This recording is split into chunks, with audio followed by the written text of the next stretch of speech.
Hello everyone, आप सभी का स्वागत है।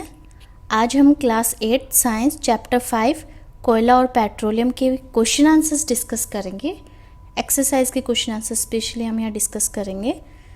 आगे बढ़ने से पहले मेरी आप सबसे रिक्वेस्ट है, अगर आपने चैनल को सब्सक्राइब नहीं किया है तो प्लीज़ चैनल को सब्सक्राइब कर लीजिए और बेल आइकन को प्रेस कर लीजिए। चलो स्टार्ट करते हैं। हमारा पहला क्वेश्चन है, सीएनजी और एलपीजी का ईंधन के रूप में उपयोग करने के क्या लाभ हैं।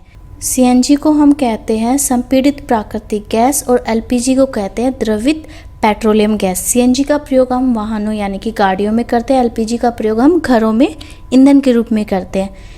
इनको ईंधन के रूप में प्रयोग करने के क्या लाभ है, उपयोग करने के क्या लाभ और बेनिफिट्स हैं वो हमें बताने हैं। तो हमारा पहला लाभ है, ये स्वच्छ ईंधन है और जलाने पर धुआं उत्पन्न नहीं करते।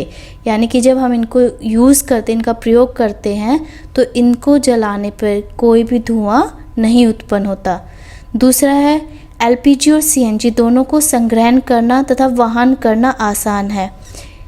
इसका मीनिंग है कि हम एलपीजी और सीएनजी को दोनों को आसानी से एकत्रित कर सकते हैं, उनको स्टोर कर सकते हैं और उनको एक जगह से दूसरी जगह आसानी से पहुंचा सकते हैं। उनको पहुंचाना आसान है पाइप के थ्रू या टैंकर्स के थ्रू। थर्ड है हमारा, एलपीजी और सीएनजी दोनों में ही जलने के बाद लगभग कोई राख कण नहीं बचता। जो एलपीजी और सीएनजी है, जब जलते हैं तो इनके बाद जब इनको जलाया जाता है तो कोई भी राख नहीं बचती या राख कण नहीं बनता। तो ये भी क्या है, इसका एक लाभ है। तो हम कह सकते हैं कि एक स्वच्छ ईंधन है क्योंकि ये पोल्यूशन नहीं करता, साथ ही ये राख भी उत्पन्न नहीं करता।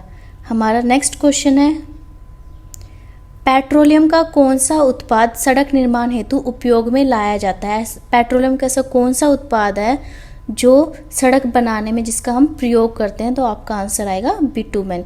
ये हमने चैप्टर जब डिस्कस किया था तब भी इसके बारे में डिस्कस किया था।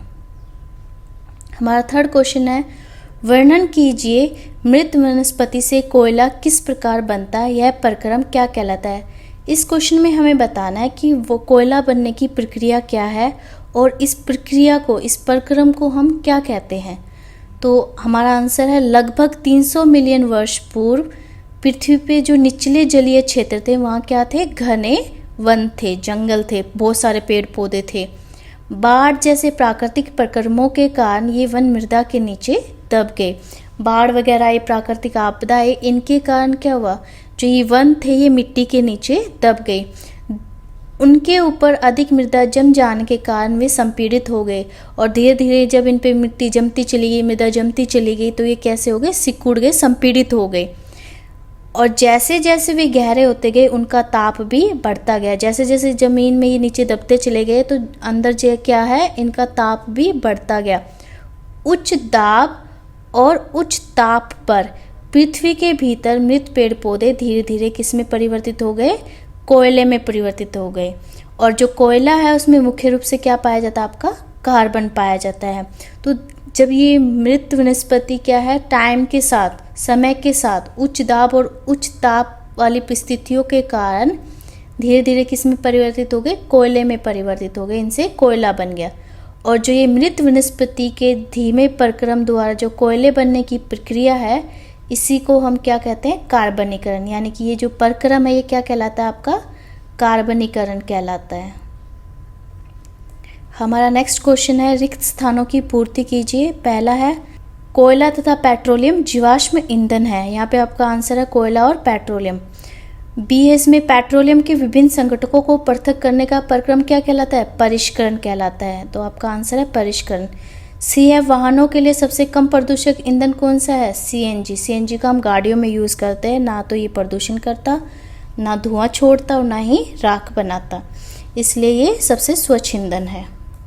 नेक्स्ट क्वेश्चन है, निम्नलिखित कथनों के सामने सत्य या असत्य लिखिए। यानी कि कौन सा सही है कौन सा गलत। पहला है, जीवाश्म ईंधन प्रयोगशाला में बनाए जा सकते। नहीं, जीवाश्म ईंधन प्रयोगशाला में नहीं बनाए जा सकते। तो हमारे ये कथन क्या है, असत्य है। सेकंड है, पेट्रोल की अपेक्षा सीएनजी अधिक प्रदूषक ईंधन है। नहीं, सीएनजी कैसा एक स्वच्छ ईंधन है, इसलिए ये हमारा ये कथन भी कैसा हो गया, असत्य। कोक कार्बन का लगभग शुद्ध रूप है। हाँ जी, ये सही है, कोक कार्बन का शुद्ध रूप है। ये कथन कैसा हो गया आपका? सत्य है।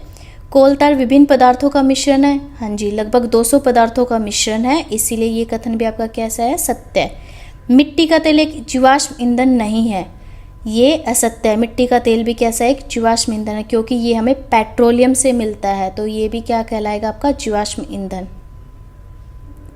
हमारा नेक्स्ट क्वेश्चन है, समझाइए जीवाश्म ईंधन समाप्त होने वाले प्राकृतिक संसाधन क्यों हैं?